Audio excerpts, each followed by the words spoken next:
pour moi et la suite. Bonjour à tous. C'est vraiment un immense plaisir pour moi d'être là devant vous pour vous présenter ce magnifique projet. Comme vous venez de le voir, on fête cette année les 100 ans de Salon Nautique. Pas le 100e Salon Nautique, mais les 100 ans de Salon Nautique à Paris. Donc depuis 100 ans, cet événement emblématique rassemble passionnés, professionnels et particuliers, et amateurs de la mer. Et cela fait de Paris la capitale de la plaisance. C'est important de retenir ça. Paris, c'est la capitale de la plaisance. On est un peu loin de l'eau, et pourtant, c'est la capitale de la plaisance. Un dernier tout petit rappel sur par quoi on est passé ces derniers mois. Je vous rappelle notre forte implication, notre détermination à organiser un salon Nautique en Seine qui devait avoir lieu en avril, qu'on a la mort dans l'âme dû annuler pour des raisons extérieures et pour des risques qui ne nous appartenaient pas et qu'on n'a malheureusement pas voulu prendre. Néanmoins, malgré cette décision qui a été très difficile à prendre, nous sommes restés extrêmement déterminés et nous n'avons jamais abandonné l'idée d'un salon à Paris. Un salon à Paris, et vous l'avez vu dans la vidéo, dans cette magnifique vidéo, c'est avant tout une notoriété inégalée. C'est une place d'affaires incontournable, tant pour les particuliers que pour les professionnels. C'est la vitrine nationale de notre industrie, de l'industrie nautique française, du marché français, donc pas uniquement de l'industrie française, mais du marché français également. Ça met en lumière nos savoir-faire et nos innovations. Ça a également un rôle institutionnel majeur. Vous l'avez vu, le nombre d'institutionnels qu'on a vu dans cette courte vidéo, à quel point ce média est important, et c'est effectivement un rôle médiatique qui en fait un acteur clé pour notre secteur. Le salon à Paris, c'est également un héritage prestigieux, comme l'a montré la vidéo. Certains ont souri à certains moments, mais c'est vraiment un héritage prestigieux. C'est aussi un formidable vecteur d'opportunités. L'attractivité de Paris, le Grand Paris, les nouvelles aspirations en matière d'innovation et de digitalisation, ainsi qu'un contexte économique en perpétuelle évolution. Je crois qu'on en a pas mal parlé aujourd'hui. Tout ça, c'est autant de leviers qui nous poussent à réinventer cet événement. Pour rappel, Paris et Grand Paris, c'est 50% du potentiel de nos clients ou 50% de nos clients, de nos plaisanciers. Donc c'est extrêmement important de leur parler. C'est dans cet esprit, tenant compte de toutes ces informations-là, que nous vous présentons aujourd'hui un concept nouveau pour notre salon. On va revenir en détail sur le concept. C'est un salon voulu par les professionnels et surtout, il a été construit en un temps record, mais en collaboration et avec le soutien des acteurs majeurs de notre marché et de notre industrie. C'est un salon où évidemment tous les secteurs de la plaisance seront représentés. On veut en faire une vraie place de marché, et Dieu sait si on en a tous besoin aujourd'hui, où les échanges et les affaires que l'on veut dans une ambiance conviviale et dynamique. Un événement international, certainement sur un plus long tempo, sur un plus long terme, mais où on veut la représentation des acteurs du monde entier. Et surtout un salon tourné vers l'avenir, parce que la plaisance, ce n'est pas seulement un loisir, en tout cas c'est comme ça qu'on le vit, c'est un art de vivre, c'est une passion que nous partageons tous. Donc ensemble, continuons à naviguer vers de nouveaux horizons, à innover, à rêver et à construire l'avenir de notre industrie. C'est donc avec un immense plaisir que nous vous présentons maintenant le nouveau salon nautique à Paris. Et j'invite pour ça Christophe Vieux qui va nous présenter plus en détail cet excitant projet.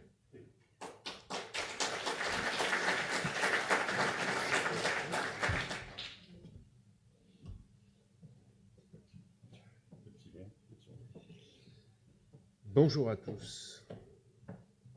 Donc, voilà, ça c'était la slide de Fabrice. Je vais passer à la mienne. Voilà, je voulais d'abord vous dire que j'étais vraiment enthousiaste quant à ce projet, vraiment très heureux d'être là devant vous aujourd'hui. C'est un nouveau tournant dans ma longue carrière, mais c'est un bon tournant et très très heureux de vous présenter ce projet. Donc, Les dates ont été choisies après concertation. Pardon, faut être avec là, je l'ai là, oui, c'est mieux. Les dates ont été choisies en concertation avec les professionnels, en particulier les membres de la Fédération des industries nautiques. Et donc, on est sur un retour à des dates un peu historiques, classiques, qu'on a connues ces dernières années sur le salon à la porte de Versailles, un tout petit peu plus tôt pour éviter les déboires connus aussi d'un mois de décembre souvent compliqué, soit en termes de animation sociale ou météo. Le salon sera ouvert tous les jours de 10h à 18h30 avec une nocturne le vendredi 28. Donc les dates du salon, vous les avez, 5 jours, du 26 au 30. Cette année, 2025. Oui, pardon, pour moi c'était évident, mais effectivement, ça a une importance capitale pour vous. Pardon. C'est un site qui a été choisi, qui est nouveau, qui est le site du Bourget, qui est en périphérie de Paris, qui accueille notamment le plus grand salon international français, qui est le salon de l'aéronautique et de l'espace, et qui accueille aussi le salon des véhicules de loisirs, qui est un grand succès chaque année sur ce site. Ce site a la particularité d'être facile d'accès, une logistique beaucoup plus simple qu'à la porte de Versailles, y compris pour les accès routiers, pour les gros bateaux.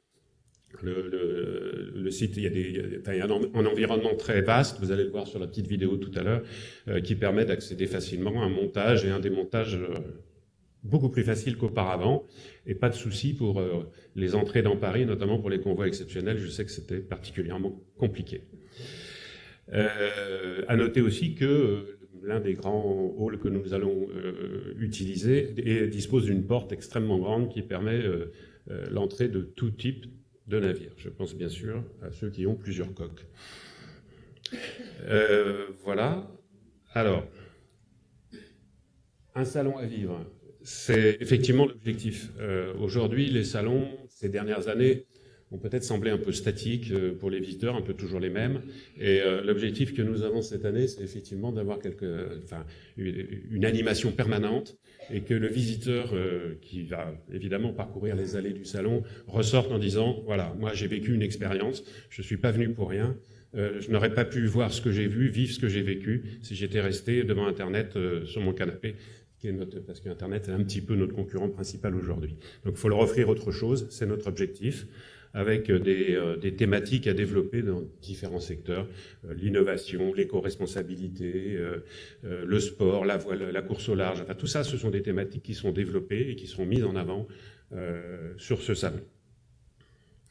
À noter aussi que le Bourget est un site pilote en matière d'éco-responsabilité, c'est-à-dire que le Viparis a fait de ce site un site test, notamment en termes d'utilisation d'énergie, d'électricité verte.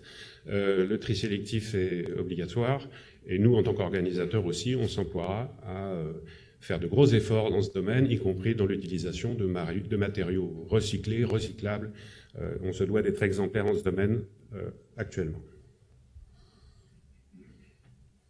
Alors, je vais vous dévoiler bien sûr maintenant le nom du nouveau salon. Ah pardon, avant je vais vous parler des chiffres clés, nos objectifs, excusez-moi. Donc, un peu de teasing, vous êtes impatient de le connaître, mais j'y arrive. Donc il y a 2 halls d'exposition qui font à peu près 20 000 m² chacun, donc un total de 40 000 m² de surface. Nous attendons 350 exposants, nous attendons 300 à 400 bateaux, et 100 000 visiteurs. Ce sont les objectifs affichés qui nous semblent raisonnables et qui donneront une belle dimension déjà à cette relance, à ce premier nouveau salon de Paris. Voilà le nom. Il arrive.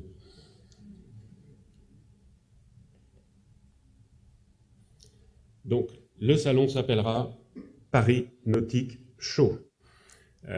Paris parce que c'est Paris, avec la référence dans le logo, dans l'identité graphique de la Tour Eiffel, qui apparaît pour tout le monde. Nautique, parce que c'est le nom historique des derniers salons organisés par la FIN, et Show, pour donner le caractère nouveau et international à l'événement. Donc, nouvelle identité qui sera déclinée sur différents supports. Et voilà le nouveau visuel. Avec une accroche qui résume bien le contexte dans lequel on évolue. Paris sera toujours Paris.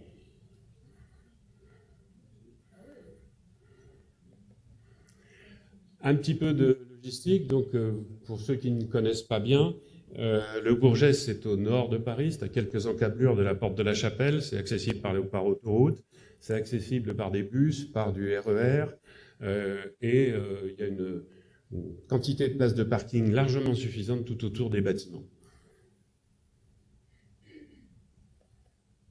Voilà un peu plus en détail le plan du parc des expositions du Bourget, où nous occuperons les halls qui sont coloriés en orange, qui sont les deux premiers. Quand on arrive pour l'accès du public, c'est les deux premiers. De toute façon, à cette période de l'année, nous serons les seuls exploitants du parc, donc on sera chez nous, entre guillemets, sur ce parc des expositions à l'occasion du salon. Et on aura donc tous les parkings pour notre salon. Là, il y a une petite vidéo, et je pense que voilà, c'est le technicien qui doit la lancer.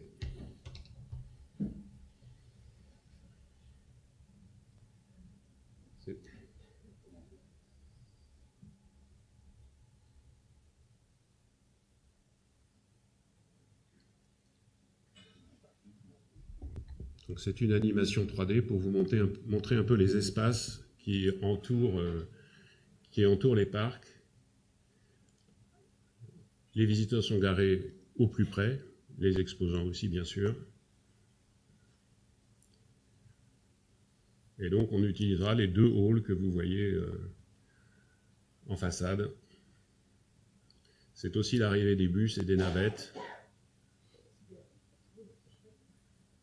avec une entrée qui desservira les deux halls, le 3 à gauche, le 4 à droite. Et il y aura un peu plus loin un autre passage entre 3 et 4 pour faciliter le flux des visiteurs.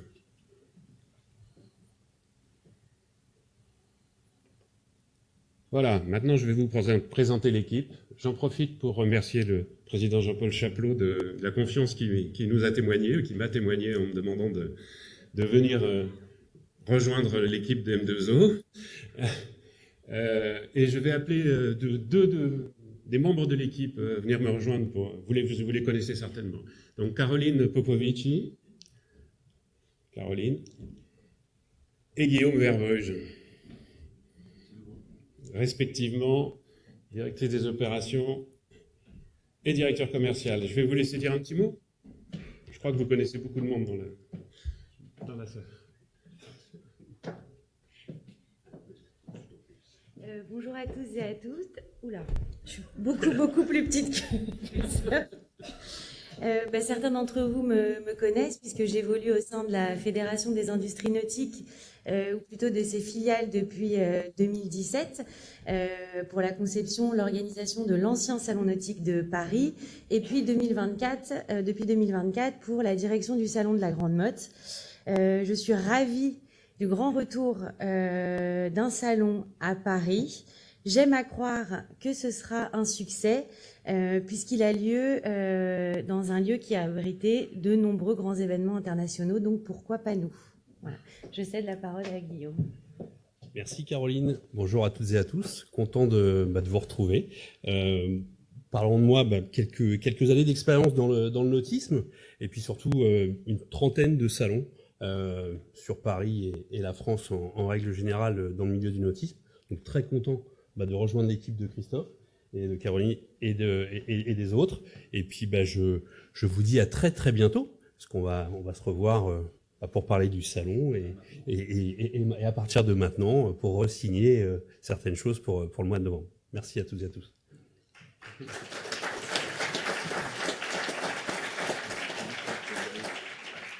Donc l'équipe est complétée par Virginie Février qui sera en charge de la communication, qui n'est pas là ce matin mais qui nous rejoindra dès le 1er avril, dès la semaine prochaine. Stéphane Mselem qui est un habitué de la fédération et de M2O qui travaille avec nous, qui a un poste évidemment très important. Et commercial que certains d'entre vous connaissent peut-être, qui nous rejoint, qui a travaillé déjà sur plusieurs salons nautiques et qui a une certaine expérience.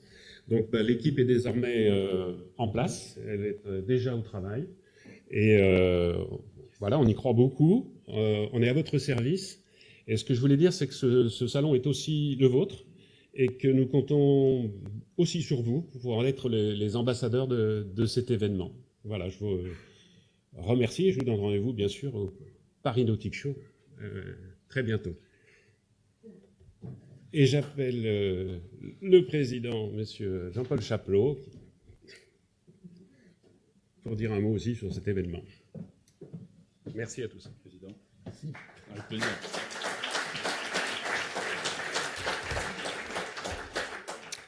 Bon ben, bravo, messieurs.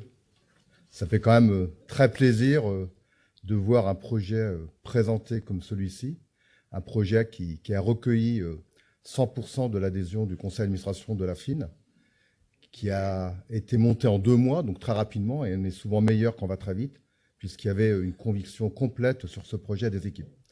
Le projet sera porté par notre filiale M2O, qui porte déjà le salon de Multicoque. Donc Christophe est, bien sûr, en tant que M2O, ici à présenter ce salon.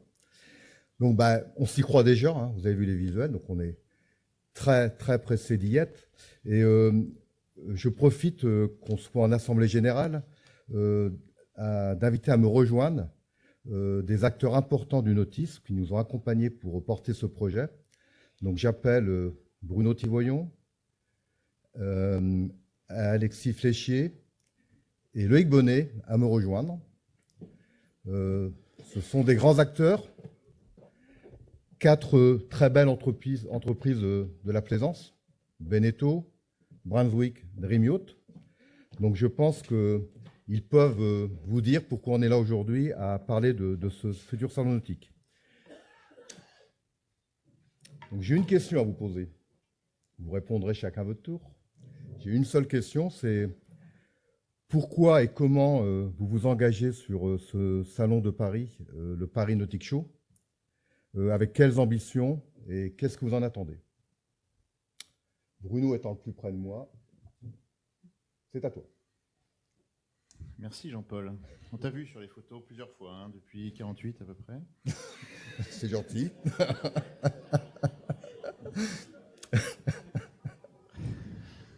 Alors, je vais commencer par le commencement. Je vais commencer par redire ce que j'ai dit quand on a pris la décision ensemble au Conseil. On vend plus de bateaux dans les salons où on va que dans les salons où on ne va pas.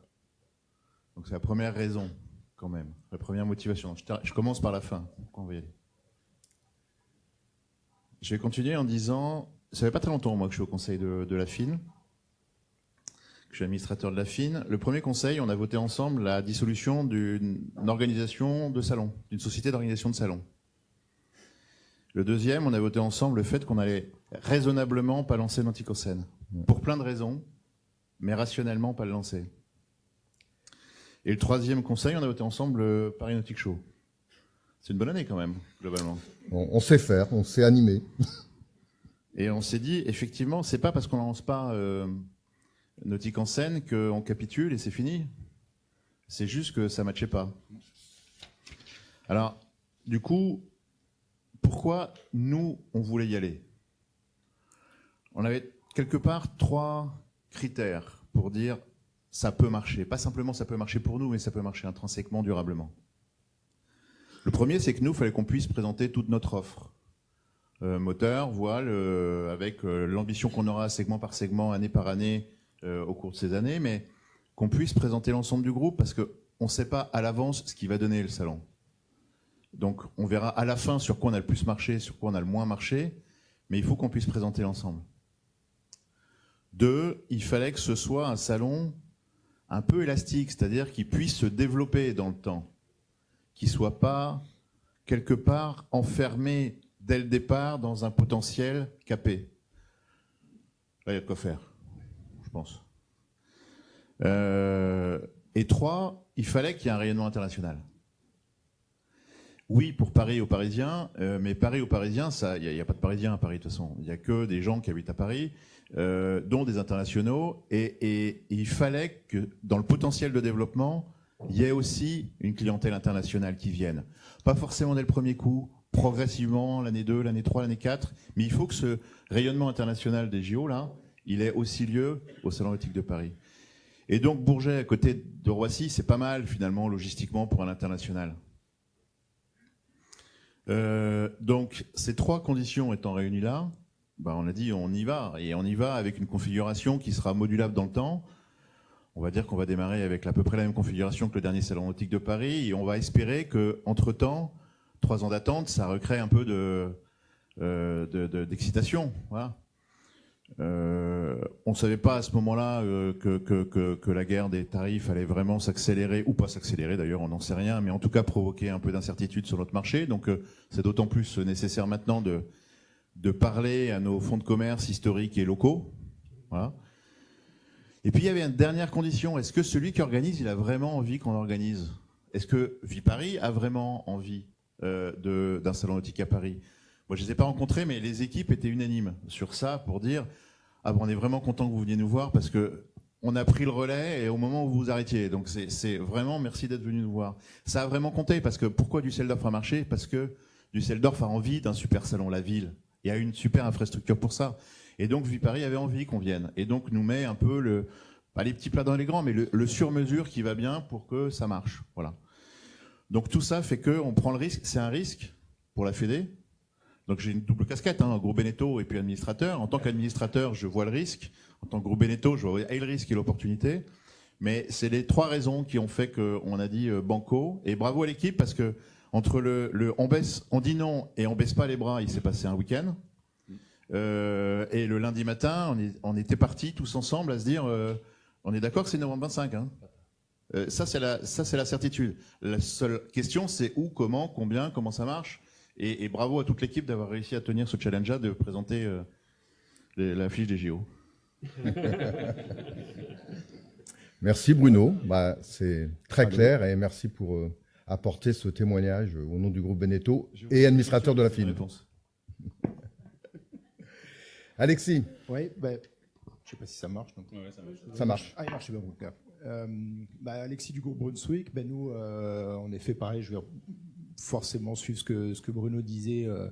On va repartir aussi rempiler sur un salon nautique un peu de la même dimension avec les marques qu'on a, donc Bella, Quicksilver, Ciré, Boston Whaler et Mercury. Je pense que c'est important de vraiment garder cette dynamique d'un salon qui va arriver dans une période où c'est quand même relativement creux d'un point de vue d'une activité aussi salon de manière générale. Comme disait Fabrice, on a, c'est vrai, cette manne de clients particuliers dans la banlieue parisienne et dans Paris de manière générale qu'on a vu ne pas se déplacer vers les salons locaux. Donc c'est vrai qu'il y a une grande activité pour les salons locaux au printemps un petit peu partout en France, mais c'est quand même important d'aller toucher le Parisien en banlieue parisienne et d'offrir justement cette vitrine à une période dans l'année modèle qui est un peu relativement calme, quoi. Donc très content de voir un super projet se réaliser. Donc déjà c'est la première partie qui est vraiment excitante dans ça, c'est qu'on a un projet ensemble et qui avance dans une direction commune.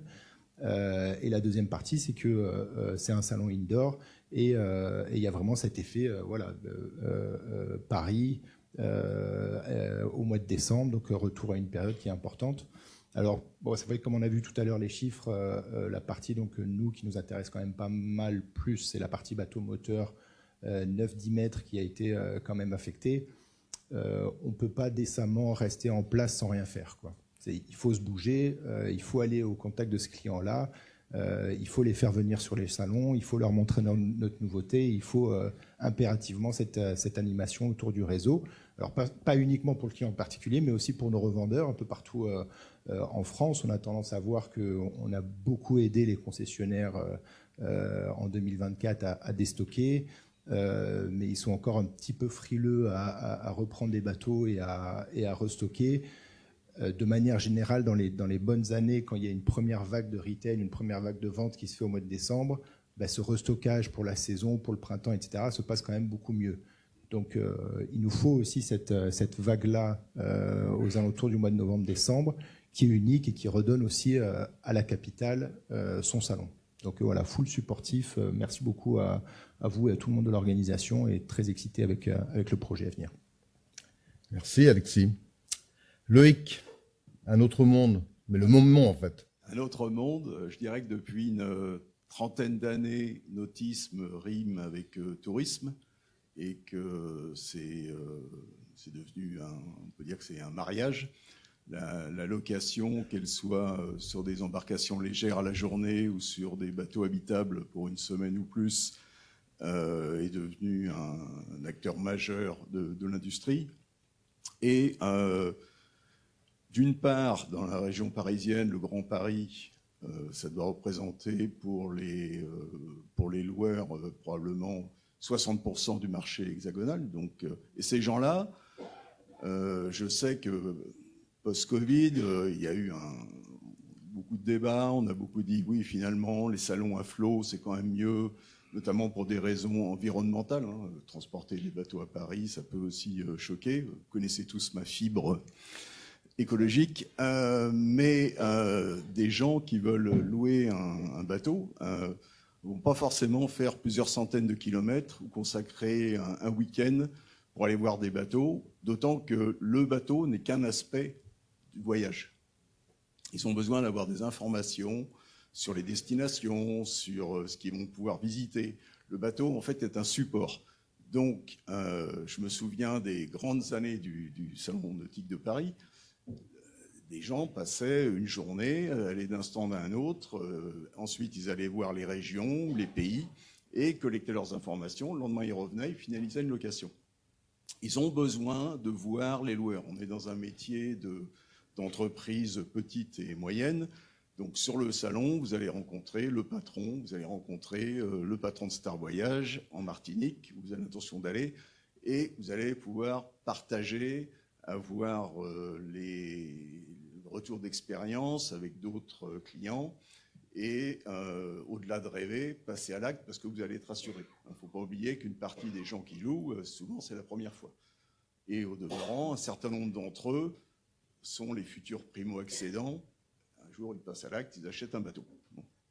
Que ce soit dans le cadre d'un contrat de yacht management ou un bateau en propriété déconnecté de la location. Donc ces locataires, c'est vraiment fondamental qu'on puisse les accueillir sans leur demander d'aller à Cannes, où ils ne vont pas d'ailleurs. Historiquement, ça fait 35 ans que je fais ce métier, Cannes n'est pas un salon où on fait de la location. Donc de toute façon, ils n'y viennent pas. Ensuite, pour la profession, c'est aussi important, au-delà des questionnaires de satisfaction un peu standards que remplissent les clients à l'issue d'une croisière, de pouvoir s'asseoir. C'est là où on emmagasine de l'information qu'on peut ensuite transmettre à nos partenaires constructeurs sur quelle doit être l'évolution des bateaux, qu'est-ce qu'il faut prévoir comme équipement. Enfin, c'est fondamental. Et on a perdu, aujourd'hui, je le vois bien, on a perdu ça. Donc ce salon va pour moi permettre de retrouver cette liaison. Et enfin, dernier point important aussi, la France continentale et ultramarine offre le plus beau catalogue de destinations au monde. Il n'y a pas un pays qui a ça. Hein. Les États-Unis ont un territoire marin important, mais finalement peu utilisable en termes de tourisme, comparativement à la variété qu'on peut offrir de la Polynésie à la Corse en passant par la Bretagne. Nos entreprises ont besoin de retrouver un écrin, une capacité de s'exposer vis-à-vis de l'international. Historiquement, les distributeurs étrangers venaient au Salon de Paris pour rencontrer les loueurs. Parce que pourquoi ils venaient? Parce qu'il y avait tout le monde. Donc ça non plus, ça n'existe plus. Et on en souffre aujourd'hui, on voit bien, je regardais à Düsseldorf, la France n'est pas représentée. Donc il n'y a pas un autre endroit où on va pouvoir les trouver. Avec ce salon à Paris, on va pouvoir réunir la Guadeloupe, la Martinique, enfin toutes les destinations, et faire venir les agences étrangères, comme c'était le cas avant. Donc je dis bravo, et c'est vraiment fondamental que tout le monde participe, parce que ça va permettre non pas de revenir au salon d'avant, parce que je pense que c'est pas le sujet, c'est un autre type de salon, et j'insiste vraiment beaucoup là-dessus. Le tourisme doit être une composante essentielle, notamment dans le choix des animations, dans l'aspect show, qui est fondamental. Merci Loïc. Effectivement, 11 000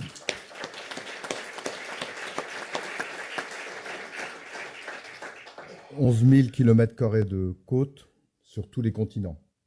Donc ça fait un terrain de jeu extraordinaire pour naviguer pour la plaisance française. Et merci messieurs pour votre engagement pour supporter ce salon, parce que c'est forcément très important pour tout le monde. Donc je suis très confiant sur ce projet, sur lequel on va maintenant travailler avec vous, près de vous, dans les semaines à venir. Sur ce salon, d'ailleurs, oui, on va parler forcément, de présenter des bateaux, c'est une place de marché. On va parler d'innovation, on va parler de tourisme et de destination. On va aussi profiter de ce salon pour parler aussi de course au large, puisque la France est le pays de la course au large.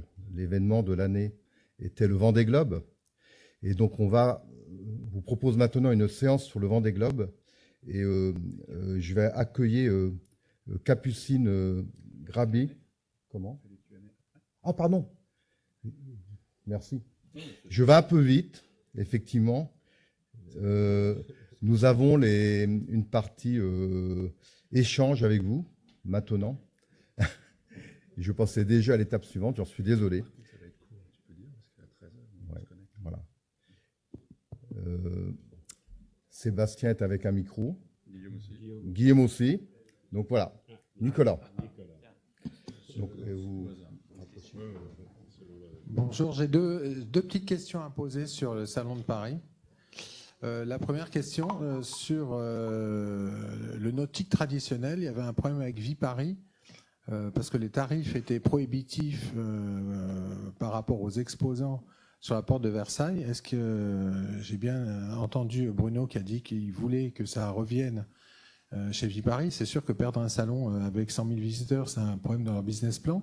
Mais est-ce que cette année, et sur ce nouveau lieu du Bourget, il y a un véritable effort tarifaire de Viparis par rapport à l'organisateur et donc aux exposants? Et la deuxième question, est-ce que sur les halls qui ont été réservés, est-ce que ce sont les halls où il y a la mezzanine interne qui est assez sympathique sur le Bourget? Oui, je vais d'abord répondre à ta seconde question. Il faut que tu apprennes à dire Paris Nautic Show, hein, pas Salon de Paris. Et non, ça sera pas. Il n'y a pas cette mezzanine, ce hall tout à fait classique et assez simple d'usage. Pour la première question, oui, il y a eu une négociation sur la location du hall, les prix qui nous ont permis. C'est la décision du conseil d'administration de la fédération de ne pas augmenter les prix de location aux exposants entre 2022 et 2025. Tout le monde sait qu'il y a eu entre les deux une certaine inflation.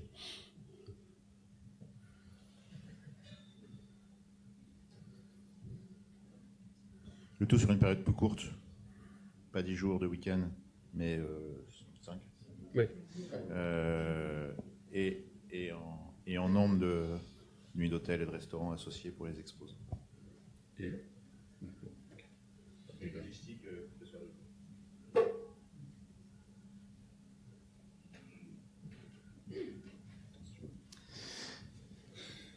Ouais, Yann Maslow, donc groupe Beneteau aussi. Christophe, tu as mentionné un point important, tu as dit international. Ou c'est Fabrice plutôt, je ne sais plus. Bref, qui dit international, pour relancer un salon qui n'a pas eu lieu là depuis 3 ans, pour que ce soit vraiment international, il faut un bon et gros budget de communication pour faire venir les étrangers notamment. Donc c'est vrai que le Bourget c'est bien choisi parce qu'il y a Roissy qui est pas loin. Qu'est-ce qu'a prévu la FIN là sur ce plan-là?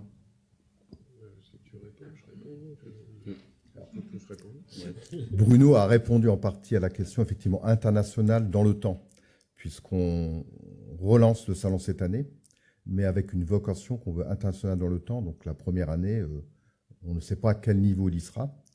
On a mis des moyens de communication c'est clair, pour pouvoir travailler le sujet, mais on ne pense pas que la première année, on aura le niveau international fort dès le départ. Par contre, c'est une ambition et on va la travailler avec des moyens.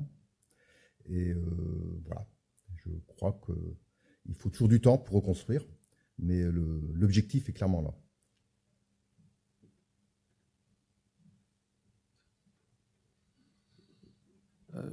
Sur le projet nautique en Seine, il y avait un véritable engagement du Conseil général des Hauts-de-Seine qui souhaitait communiquer de façon massive sur la promotion du salon. C'était vraiment une bonne chose parce que Paris a toujours refusé, depuis 20 ans, changement de mairie, il y a toujours eu un problème avec le nautique à Paris.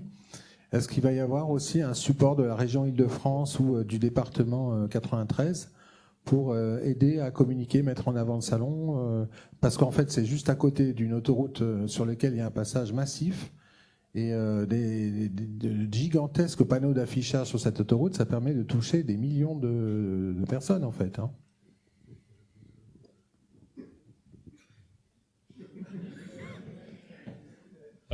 On n'a pas aujourd'hui exactement les mêmes contacts qu'on avait avec le département précédent. Néanmoins, ça fait partie Yann en parlait de la communication.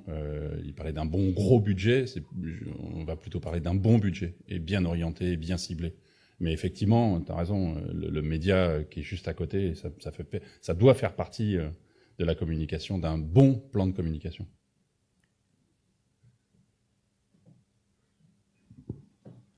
Bonjour, Hervé Belaïch de Catland Catamaran. On sera content si le Paris Nautic Show a combien de visiteurs? Première question. Et deuxième question, est-ce qu'on s'est engagé auprès du Bourget à le renouveler, mais engagé ferme, hein, évidemment, et j'imagine qu'il y a une question de principe, mais à le renouveler ferme en 2026?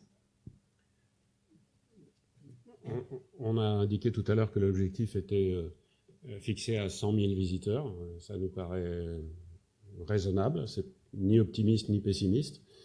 Et effectivement, de toute façon, les accords avec Viparis font qu'il y a une priorité, un renouvellement automatique, sauf dénonciation de l'organisateur. Donc l'objectif, oui, c'est de maintenir un salon en 2026 à la même période, avec, on l'espère, un peu plus de surface. Puisqu'on l'a évoqué aussi, c'est complètement modulable et en fonction de la demande, on peut occuper beaucoup plus de surface et de hall. Bonjour, Loïc Madeline à Voilier. Le nautique à Paris a souffert dans ces dernières éditions d'un manque criant de bateaux exposés, en fait, notamment pour ce qui concerne les voiliers. Est-ce que vous avez des engagements des constructeurs qui permettent de dire qu'il y aura des bateaux à voir? Parce que, faute de bateaux, forcément, on manque de visiteurs à l'arrivée.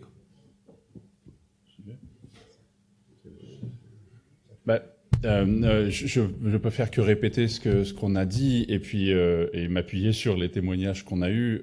On l'a construit ensemble, ce salon. On l'a construit avec les acteurs principaux. Parce que sans leur support, sans leur engagement, on n'a pas de valeur. On ne le fait pas que pour nous. Donc c'était vraiment c'est un désir commun et un support fort des acteurs majeurs qui a validé ce projet. Donc oui, on a l'engagement des acteurs principaux. D'avoir une représentation de l'industrie et du marché français, de toute l'industrie et de tout le marché français, y compris la voile. Bonjour, Ludovic Sorlo du magazine Course sur Large. Est-ce que le concept du Nautic Show est différent de ce qu'on a connu à Versailles, où vous apportez des améliorations dans le format? C'est un format plus intense, plus court. Hein. Il y avait 2 week-ends, il n'y en aura plus qu'un, 5 jours. Donc c'est un salon vraiment qui se veut dynamique, vivant, beaucoup d'animation en effet. Donc c'est ça aussi, c'est le changement de modèle, le changement de type de salon. Il doit être plus interactif, il doit impliquer le visiteur plus qu'auparavant.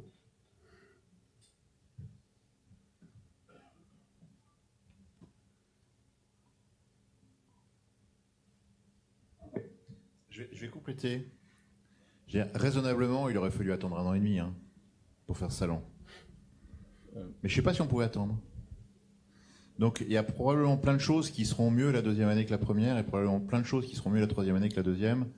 Et comme tu le dis, le fait de le faire sur 5 jours, va permettre quand même déjà de faire une densité plus grande sur une période plus courte d'animation pendant.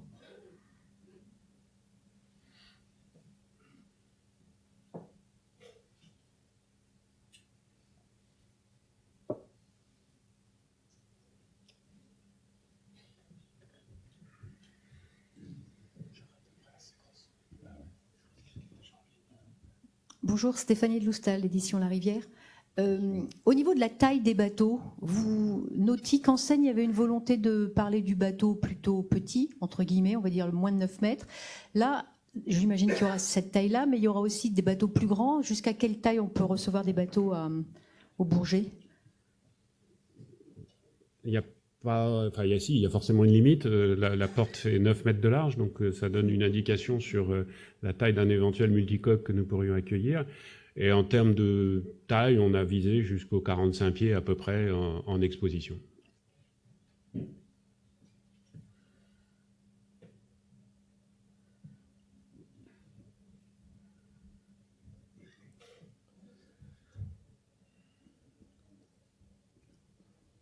Bonjour, Armelle Roland, Christec. Les dernières années, porte de Versailles, les équipementiers étaient relégués à la cave.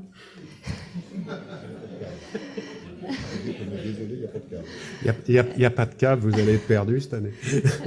J'ai bien entendu qu'il n'y avait pas de mezzanine non plus, donc on ne pourra pas prendre de hauteur, mais qu'est-ce qui est prévu en termes de sectorisation? Alors ça, c'est une mission que l'on va démarrer avec Guillaume et Caroline tout de suite. Il n'y a rien de figé. Mais en tout cas, il n'y a pas de cave, ça je vous rassure. Et il y a 2 halls qui se ressemblent, qui sont identiques, qui sont l'un à côté de l'autre et il n'y en a pas un qui est mieux que l'autre. Donc personne ne sera défavorisé. Mais effectivement, la sectorisation va être prise en compte. On va y travailler tout de suite, dès demain. Oui, bonjour, Nathalie Mercier-Perrin, Cluster Maritime Français. Merci pour cette initiative de relancer ce salon nautique, donc Paris Nautic Show, donc dès 2025. Je comprends que c'est un événement à la fois grand public et professionnel. On a parlé des équipementiers. Est-ce que vous avez déjà imaginé dans ce parcours des temps forts de table ronde où les professionnels pourraient venir discuter de certains sujets qui viendraient effectivement renforcer d'abord les questions que vous avez dit un petit peu en premier temps de cet AG, et puis ça viendrait peut-être aussi attirer plus d'internationaux aussi, ou peut-être plus d'Européens. Oui, c'est une très bonne question, et effectivement, on va animer ce salon-là, déjà parce que on a beaucoup de choses à exprimer, et encore une fois, c'est le média majeur pour notre industrie, auprès des institutionnels, auprès des professionnels, et en termes d'innovation, la décarbonation, la digitalisation, il y a énormément de sujets, et de montrer à quel point notre industrie fourmille de toutes ces innovations, c'est important institutionnellement de montrer que notre industrie est mature et regarde loin, et puis concrètement pour des particuliers ou pour des plaisanciers, leur montrer, de leur offrir tout ce que l'industrie a travaillé sur ces 5, 6, 7 dernières années pour donner au marché d'incroyables innovations. Je veux dire, on a énormément de choses à dire, énormément. Merci Nathalie, d'ailleurs on pourra peut-être y travailler ensemble, ce sera assez naturel. Ouais. Je vais clore la séquence questions-réponses. Jean-Paul, merci. Rapide, hein. J'ai la pression. Très bon. Mathias de Christen, Incidence. Juste une question, le nautique c'était aussi en fait le rassemblement de la filière, c'était la fête de la filière sous toutes ses formes. On a parlé effectivement de constructeurs, on a parlé de location de bateaux, on a parlé des régions, mais il y a aussi effectivement toute la course au large, il y a plein d'autres activités autour du nautisme. C'était une grosse fête et puis finalement tout ce rassemblement en fait c'est un peu délité au fil des dernières éditions. Les événements, les remises de prix, tout ça avait disparu et le côté festif aussi de la filière avait disparu. Est-ce qu'il va y avoir une nuit nautique ?